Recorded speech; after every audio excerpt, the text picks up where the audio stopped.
So very good morning friends. I hope you are all doing well. So first question from the geography. I have collected 15 questions from the geography which is very important for all the competitive exam. So first question is what is the average density of the earth? What is the average density of the earth? तो देखिए average density क्या है 5.5 ग्राम पर centimetre cube. इसमें ये जो है ये आपका इम्पॉर्टेंट क्वेश्चन में आएगा कि what is the average density of the अर्थ, यानी कि घनत्व है ना, घनत्व जो है पृथ्वी की वो क्या है, तो 5.5 ग्राम पर सेंटीमीटर क्यूब। तो ये क्वेश्चन जो है आपका आईएएस लेवल पे प्रीलिम्स में पूछा जाता है।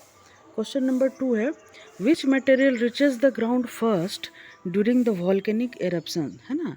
तो वॉल्केनिक यानी कि जब भी ज्वालामुखी का जो उत्पन्न होता है तो वो सबसे पहले इनमें से कौन सा चीज़ जो है बाहर आता है, तो गैसेस हम लोग जान रहे बहुत सारी जो गैसेस है वो आती है, सल्फर कंपाउंड, नाइट्रोजन कंपाउंड। तो इसमें जो है आंसर होगा ऑल ऑफ देम। ठीक है, ये सारी चीज़ जो है वॉल्केनिक से वॉल्केनो से बाहर आती है, जो ज्वालामुखी होती है। ठीक है, क्वेश्चन नंबर 3 में हम देखते हैं the current that are formed in the mantle of the earth are classified as. तो ऐसा कौन सा जो वाइब्रेशन है, ऐसा कौन सा करंट है जो मेंटल में उत्पन्न होता है, तो आंसर है कॉन्वेक्शन करंट। ठीक है, आंसर है A number convection current. Continental current आपका जो महासागर द्वीप है वहाँ पे होती है। ओशियनिक करंट ओशियन के अंदर आ जाता है। ड्रिफ्ट करंट जो है ये मेंटल की तरफ जो है, ये जो ड्रिफ्टिंग जब जो बेल्ट बना हुआ है अर्थ का, ये जो अर्थ में जो बेल्ट बना हुआ है यहीं पे ड्रिफ्ट करंट जो है, कहीं कहीं गैप रहता है, यहीं से जो है वॉल्केनोज जो निकलती है, तो ड्रिफ्ट करंट यही इस एरिया में बनाता है। तो आंसर है कॉन्वेक्शन करंट। ठीक है, क्वेश्चन नंबर 4 है what is the thickness of the outer core of the earth. Outer core of the अर्थ यानी कि ये आपका हो जाता है क्रस्ट, फिर ये हो जाता है मेंटल, इस लेयर को मेंटल कहते हैं और इस लेयर को कोर कहते हैं। ठीक है ना, CORE कोर, है ना। तो ये जो है थिकनेस ऑफ आउटर कोर, ये जो आउटर कोर है इसका थिकनेस पूछ रहा है, इसका आंसर है 1250 किलोमीटर, यानी कि 1250 किलोमीटर।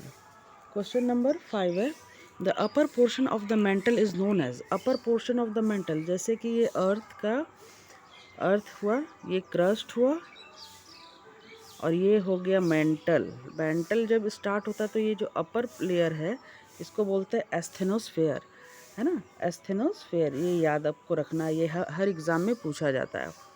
क्वेश्चन नंबर 6 है what is the radius of the earth. Radius of the अर्थ यानी कि जैसे अर्थ का जो है ये जो त्रिज्या है और ये दो को जोड़ेंगे तो ये डायमीटर यानी कि व्यास निकल जाता है। तो इसका आंसर है 6370 किलोमीटर। नेक्स्ट क्वेश्चन है वॉल्केनोज आर, जो ज्वालामुखी निकल रही है ना, direct source of information about indirect, पहला है indirect source of information about the interior, direct source of information है या not a source of information या good source of a certain hours temperature है। इसका आंसर है direct source of direct source of information about interior of the earth. वो volcanoes से हमें पूरा तरह से पता चलता है, उसके सैंपल जो जियोलॉजिस्ट लेते हैं उस सैंपल से पता चलता है कि अर्थ के अंदर में क्या चल रहा है। जैसे कोर जो है NiFe से बना हुआ, निकल और फेरम से बना हुआ है ना, निकल और फेरम से, उसी तरह से जो है हमारा क्रस्ट जो है SiAl, क्रस्ट जो है क्रस्ट जो है हमारा SiL, सिलिकन और एल्युमिनियम से बना हुआ है। तो ये हमें जो है direct source of information volcano से ही पता चलता है। नेक्स्ट देखते हैं question number 8 the asthenosphere is.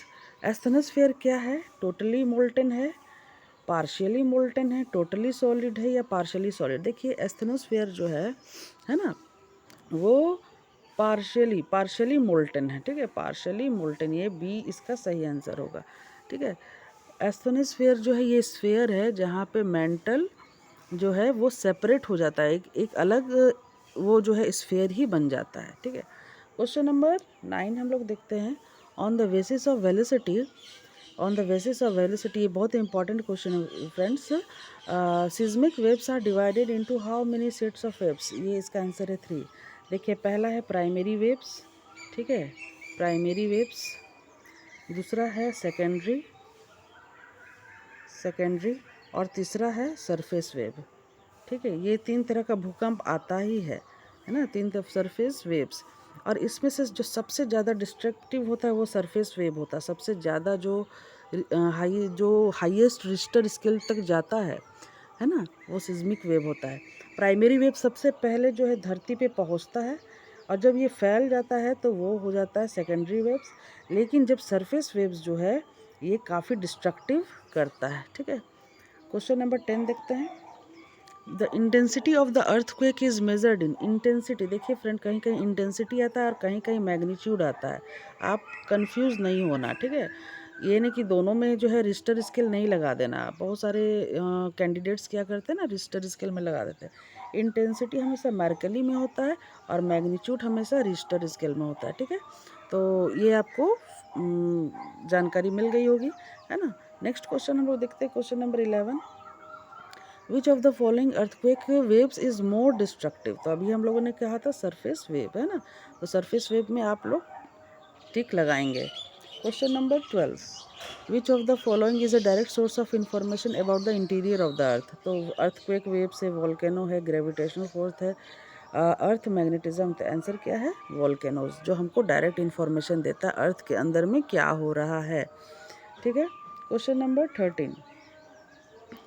The magnitude of the earthquake is measured in, अभी हमने बताया था रिश्टर स्केल, ये इसका सही आंसर है। Question number 14। What is the main thickness of the oceanic crust, देखिए जहाँ पे पानी होता है वहाँ पे भी तो अर्थ है, और उसका जो क्रस्ट का जो लेयर है वो है 5 किलोमीटर, ठीक है, 5 किलोमीटर, तो आंसर है 5 किलोमीटर। क्वेश्चन नंबर 15 है। Which layer of the earth is responsible for generating earth's magnetic field, अब अर्थ में मैग्नेटिक फील्ड है, ठीक है, यानी कि सारे बादल, चिड़िया वगैरह जितना भी है, हम लोग आप लोग जितना भी पेड़ वगैरह सब यहाँ पे हैं। तो अर्थ का जो है मैग्नेटिक फील्ड कहाँ से आता है, क्या क्रस्ट से आता है, क्रस्ट तो नहीं है, मेंटल से भी नहीं आता है, ये है आउटर कोर, यानी कि जो कोर का जो इस पार्ट है यहाँ पे जो निकल और आयरन का काफ़ी भरमार है, वही जो है मैग्नेटिक, क्योंकि आयरन है, आयरन हमेशा मैग्नेटिक फोर्स जनरेट करता ही है, तो इसका आंसर होगा iron core. Friends, I hope you all like these all question. Please like, subscribe and share my channel. और आपको और भी क्यूरीज चाहिए, जनरल साइंस से भी क्वेश्चन चाहिए, तो प्लीज़ मुझे कमेंट बॉक्स में कमेंट करें, मैं उससे भी बहुत सारे अच्छे अच्छे क्वेश्चंस कलेक्ट करके लाऊंगी। Thank you friends, thank you for watching my videos.